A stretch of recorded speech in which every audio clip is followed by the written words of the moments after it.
Kala lalim la halhaya nawa Yahweh Basham Yahweh Shai Bahasham Waka Kodash Barakata Yahweh Barakata Yahweh Shai Barakata Yahweh Barakata Yahweh Shai Barakata Yahweh Barakata Yahweh Shai. Alright, double honors to the apostles and elders of great millstone, peace and salutation to all you Archimo just pushing this truth in love and sincerity and in charity. This is the brother YASHAWAN from the GMS Bombers Camp back here with part 2 of if you think your wife be talking to another man. Okay, this is going to be part 2. Okay, basically she's committing adultery. Alright, and as I said in part 1, this goes both ways. But this right here, okay, this right here is just gonna be basically on the woman. Okay, part 1 is basically goes both ways, but this part 2 is directed to you women out there, especially you wicked woman. Okay, this is Numbers chapter 5 and 11. Okay, and the Lord Yahweh B'Shem Yahweh Shai spake unto Moses, saying, Speak unto the children of Israel, and say unto them, If any man's wife go aside and commit a trespass against him. Okay, now I done this video basically for Akim, okay, who may have been through this in previous lifetime, and probably even now after we come into this truth. Okay, if the spirit of jealousy come upon you, basically you think that your wife, okay, is doing something, but you don't have no proof or anything like that. Okay, so you will come right here to these scriptures. Okay, it say, Speak unto the children of Israel, and say unto them, If any man's wife go aside and commit a trespass against him, okay, and a man lie with her carnally, and it be hid from the eyes of her husband, and be kept close, and she be defiled, and there be no witness against her, neither she be taken with the manner. Okay, so this is saying again, if she go out there and have sex with another man, okay, just for having sex for fun, all right, she commit adultery. Okay, you just go just because people do that, talking fool but friends with benefits. Okay, so now nobody have seen her. Okay, but you have this feeling, the spirit of jealousy come upon you because of how she may be acting around you and doing strange things and things out of the norm. Okay, so of course the spirit of jealousy will hit you. Okay, as I say here in verse 14, and the spirit of jealousy come upon him, and he be jealous of his wife, and she be defiled. Or if the spirit of jealousy come upon him, and he be jealous of his wife, and she be not defiled. Okay, so what is saying that she could be doing something just as well as she could not be doing something. Okay, she could be committing adultery or seeing another man just as well as she cannot be seeing another man. Okay, so now it says here, verse 15, Then shall the man bring his wife unto the priest, and he shall bring her offering for her, the 10th part of an ephah of barley meal. He shall pour no oil upon it, nor put frankincense thereon, for it is an offering of jealousy, an offering of memorial, bringing iniquity to remembrance. Okay, with that we don't have to do that. Okay, so what you can do, because we know that the go on the First Peter, okay, that we are a kingdom of priests, kings and priests. Okay, so now we could just basically do this within ourselves. Okay, whereas it tells you going down to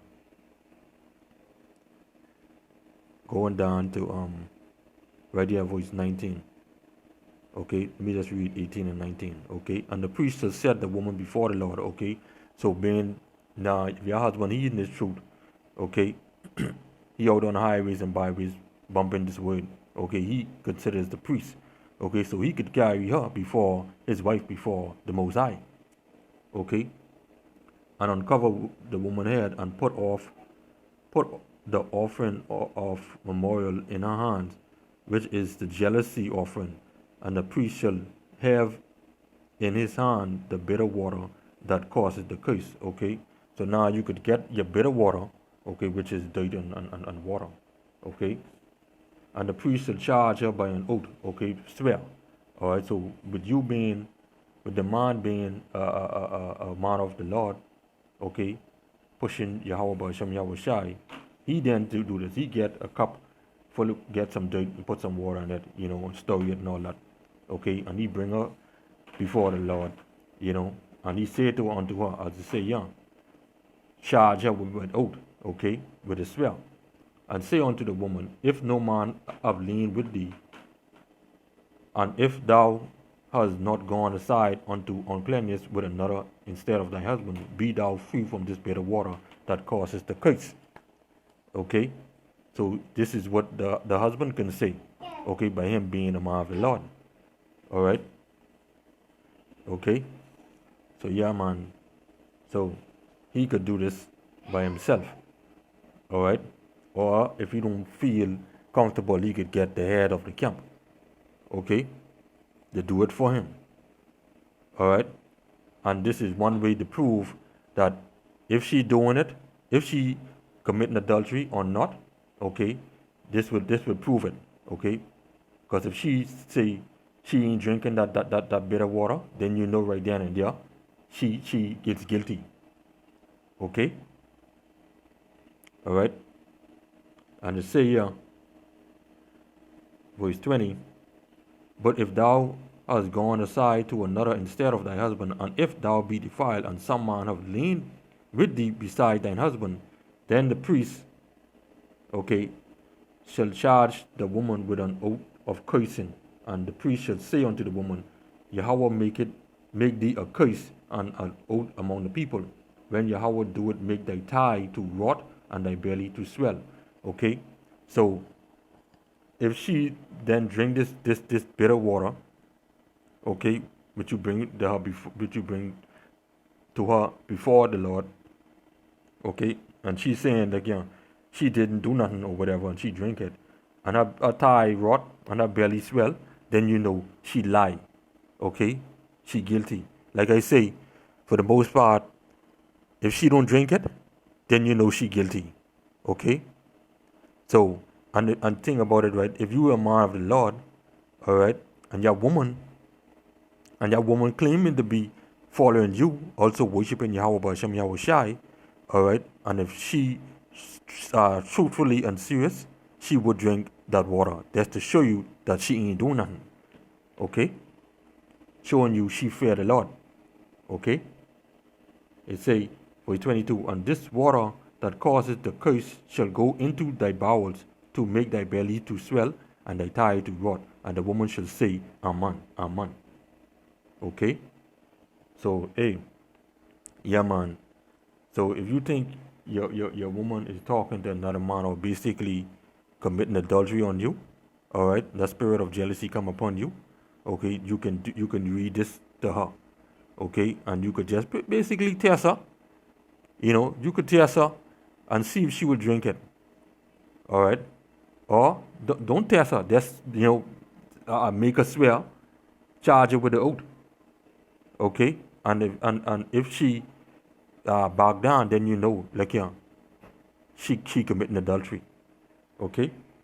Now I get this passage here, as I get a passage before in the last part, okay. It say right here, all right, in the Testament of the 12 Patriots, okay. Let me find it. Salakia. Okay. Yeah, it say, for in fornication there is neither understanding nor godliness. Okay. Now, in this passage also say, okay, about the woman, all right, is more overcome by fornication than men. Okay.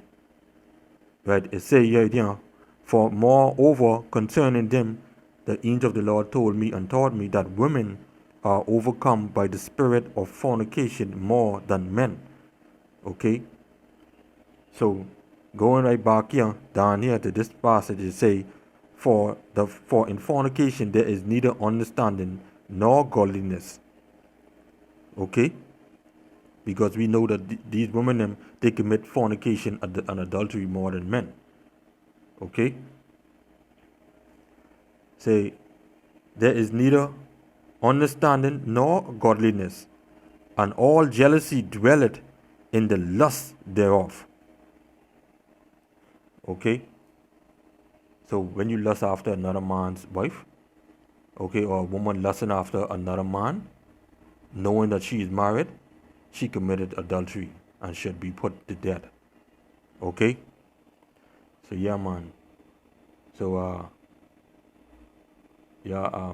what are you going to say? Nah, right, Salak. Right?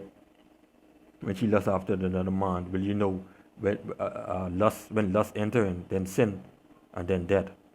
Okay, because when she lusts after another man, then a conversation start, then you start going out, then you start doing this and you start doing that, and eventually you can lead down to the physical. Okay? So with that, I hope you edified this lesson. So I say until next time, Shalom.